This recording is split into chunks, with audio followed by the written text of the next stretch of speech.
দেশে একের পর এক রাজনৈতিক দল আসছে। গণ অভ্যুত্থানের পরই যেন রাজনৈতিক মঞ্চে হঠাৎ করেই দলবৃক্ষের পাতা গজাতে শুরু করে। এক একটির নাম যেন আরেকটির চেয়েও অভিনব।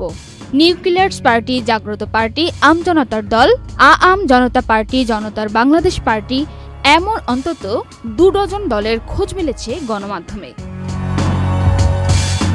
সর্বশেষ গতকাল শুক্রবার চিত্রনায়ক ইলিয়াস কাঞ্চন ও সাংবাদিক শওকত মাহমুদের নেতৃত্বে জনতা পার্টি বাংলাদেশ নামে একটি দলের আত্মপ্রকাশ ঘটে।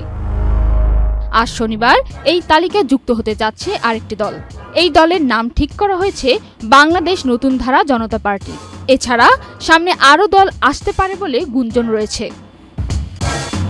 নতুন দলগুলোর মধ্যে এনসিপি মূলধারার রাজনীতিতে আলোচিত দল।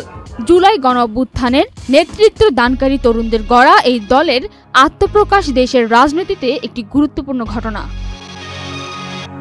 আত্মপ্রকাশ করা দলগুলোর মধ্যে আছে নিউক্লিয়ার্স পার্টি অব বাংলাদেশ, জাতীয়বাদী গণতান্ত্রিক পার্টি, ওয়ার্ল্ড মুসলিম কমিউনিটি, সমতা পার্টি, বাংলাদেশ জনপ্রিয় পার্টি, সার্বভৌমত্ব আন্দোলন, বাংলাদেশ সংস্কারবাদী পার্টি, বাংলাদেশ মুক্তির ডাক ৭১, বাংলাদেশ জাগ্রত পার্টি, বাংলাদেশ গণতান্ত্রিক পার্টি, জাতীয় বিপ্লবী পরিষদ, দেশ জনতা পার্টি, আম জনতার দল, বাংলাদেশ গণতান্ত্রিক শক্তি, Bangladesh social democratic party, Bangladesh জন অধিকার পার্টি, জাতীয় নাগরিক পার্টি, জনতার বাংলাদেশ পার্টি, জনতার দল, গণতান্ত্রিক নাগরিক শক্তি, ভাসানী জনশক্তি পার্টি ও আম জনতা পার্টি।